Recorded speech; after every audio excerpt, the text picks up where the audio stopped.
Dnes asi na to nevyzerám, ale kedysi som bývala veľká transaktivistka. Okrem toho, že som mala účes typicky pre tieto kruhy, som hlásala aj tradičné progresívne mantry, ako napríklad trans ženy sú ženy. V tomto období som verila, že trans ľudia sú najviac utlačená skupina na svete. Okrem toho, že trpia mučivou gender dysfóriou, ich všetci šikanujú a sú neustálym terčom násilia. Preto som chcela bojovať za ich práva.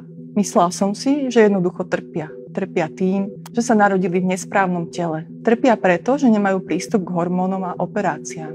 Trpia, lebo ich misgenderujú a tak ďalej. Potom som sa dozvedela o autogynefílii a s mojím transaktivizmom bol koniec. Čo to je? Autogynefília je sexuálna úchylka. Muža s touto parafíliou vzrušuje predstava, že je ženou. Ide o úchylku, ktorou podľa sexuológa Blancharda trpí veľká časť trans žien, teda mužov, ktorí sa identifikujú ako ženy. Viacerí títo muži otvorene hovoria o tom, že ich rôzne aspekty ich identity sexuálne vzrušujú. Niektorí tiež priznávajú, že si autogynefíliu vyvinuli pozeraním porna. Keď som zistila, že mnohé trans ženy k tranzícii nemotivuje utrpenie, ale úchylka, pochopiteľne som sa cítila oklamaná. A s mojím transaktivizmom bol definitívny koniec. Podľa sexuológa Blancharda existuje niekoľko typov autogynefílie. Jedna z nich je fyziologická. Muža vzrušuje predstava, že napríklad menštruuje, je tehotný alebo dojčí. Ďalším druhom tejto úchylky je taký, kedy muža vzrušuje správanie, ktoré pre ňo symbolizuje ženskosť. Niektoré trans ženy chcú teda využívať ženské toalety aj preto,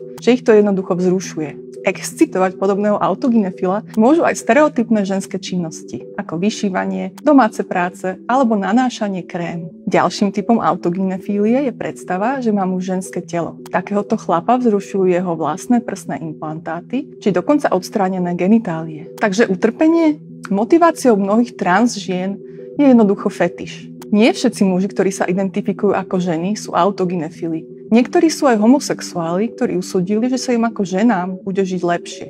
A určite existujú aj iné druhy, než ktoré identifikoval Blanchard. Každopádne mantra o tom, ako trans ľudia trpia, je mýtus. A tak by sme sa k nej mali aj správať.